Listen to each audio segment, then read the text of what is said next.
গানে গানে সুরের মূর্ছনায় বাংলা নতুন বছরকে বরণ করে নিল ছায়ানটের শিল্পীরা।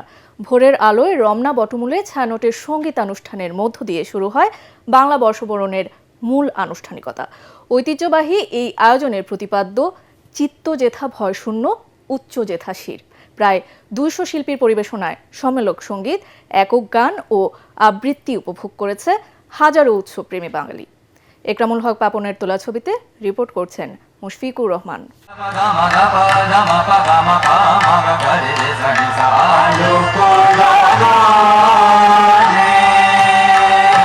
সুরেলা এই আহ্বানে আজ প্রকৃতির ঘুম ভেঙেছে, ডাক এসেছে নতুন শুরুর।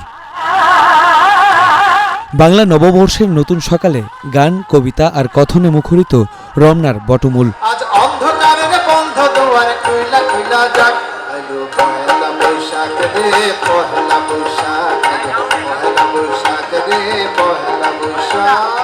কখনো সম্মিলিত, কখনো আবার একক পরিবেশনা।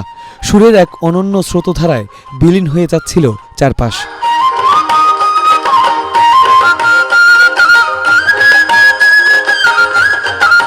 পয়লা বৈশাখে বর্ণিল সাজে পরিপাটি হয়ে বটমূলে আসেন শিশু, যুবা, বৃদ্ধ, বনিতা, কপত কপতিরা। ছায়ানটের শিল্পীদের সুরের বন্দনায় বৈশাখকে বরণ করে নেয় উৎসবপ্রেমী বাঙালি। বৈশাখ বা ছায়ানটের এই সকালটা তো আমাদের বাঙালি চরিত্রের, আমাদের বাঙালি পরিচয়ের একটা অংশ।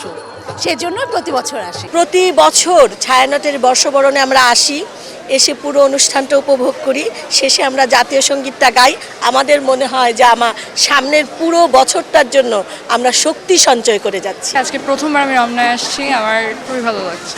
মেয়েকে নিয়ে এসেছি আমাদের যে বাংলাদেশের যে সংস্কৃতি সেটা তাদেরকে বোঝানোর জন্য। এবারের পয়লা বৈশাখ আমার জন্য অবশ্যই অনন্য, যেহেতু আমি আমার স্ত্রীকে সাথে নিয়ে এসেছি। আমি থাকি অন্য জায়গায়, টাঙ্গাইল থাকি, টাঙ্গাইল থেকে ঢাকায় আসার শুধুমাত্র এটার জন্য তো খুবই ভালো লাগছে।